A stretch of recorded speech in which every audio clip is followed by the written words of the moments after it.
this is a bit lovely, actually. Thank you very much. Hamburg has blown us away. We came here a couple of weeks ago on our way to Sweden and did some busking in the street. And, it was the best day we've ever had. Quite seriously. Yeah. There's something about Hamburg. People really stop and really listen and yeah, buy CDs, which is obviously better. No pressure on you guys. So this next song comes with a bit of a story, if that's okay. Okay. good to agree on these things. I've spent a lot of time in Australia over the last few years, and I was playing a festival called Woodford, kind of in the middle of nowhere, and at the last minute my accommodation fell through, and I ended up staying with a friend of a friend's dad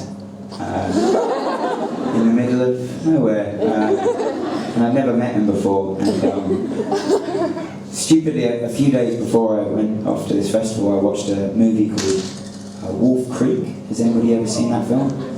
This guy knows what I'm talking about. So, for those of you who haven't seen it, it's the most fucking terrifying film. And it's about a guy in Australia that stabs English backpackers.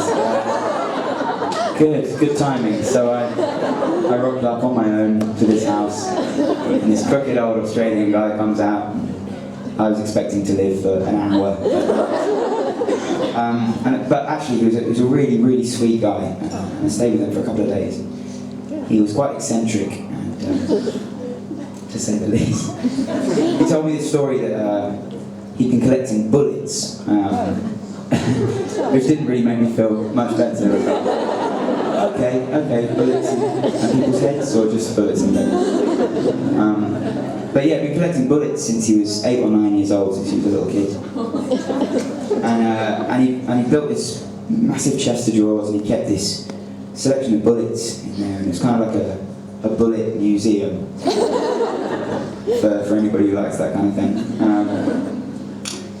But he told me that his house got broken into a couple of years ago, and they took jewellery and computers and all that kind of stuff, but they also took most of these bullets, which I found to be really sad, because, you know, something so meaningful and personal to him.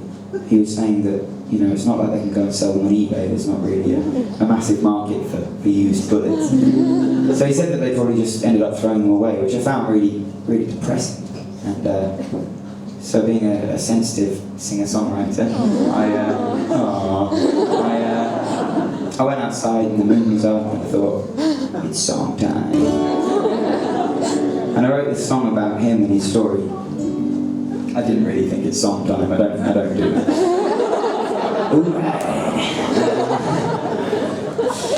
And I went off to play this festival for a couple of days, and I came back and I had one more night staying with him.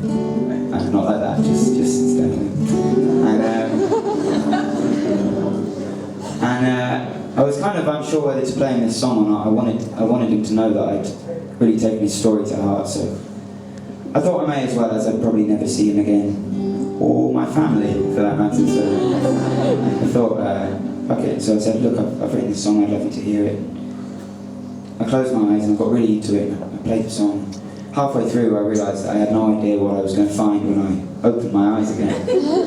Whether he was going to be there with a sword, or maybe without any clothes on. He was quite an odd guy. I didn't really know what to expect, but in reality, I opened my eyes, and at some point throughout the song, he just walked off and into another room, which is, I guess, what happens when you write songs for crazy people.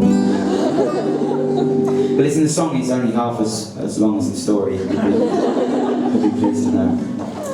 And listen, as you're so wonderful and quiet, I might play it without amplification, if that's okay. Are you guys okay with that? Yes. Definitely? That was a bit like...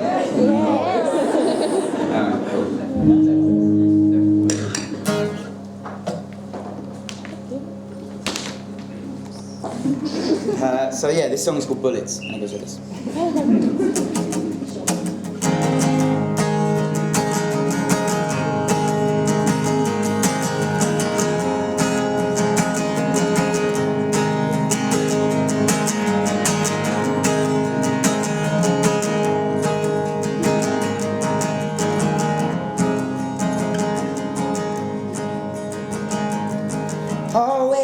been collecting since the age of 9.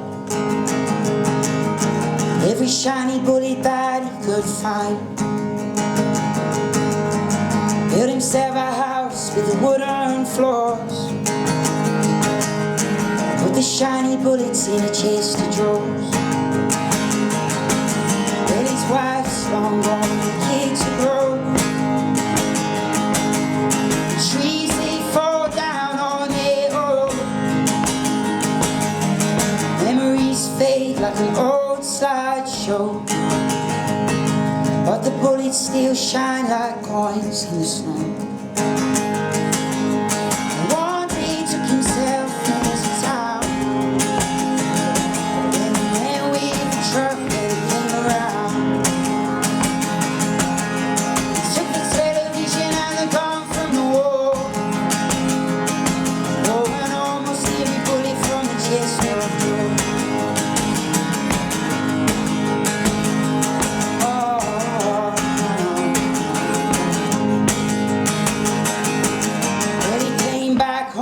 Found the house in a mess.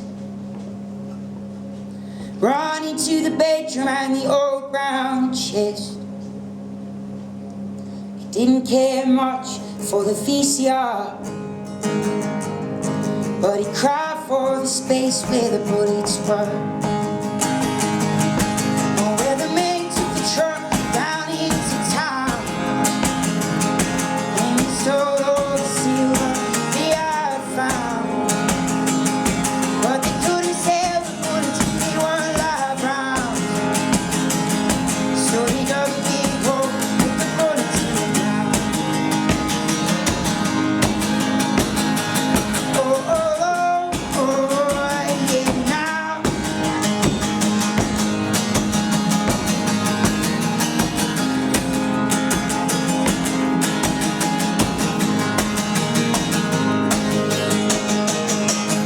Well, he doesn't leave the house much anymore,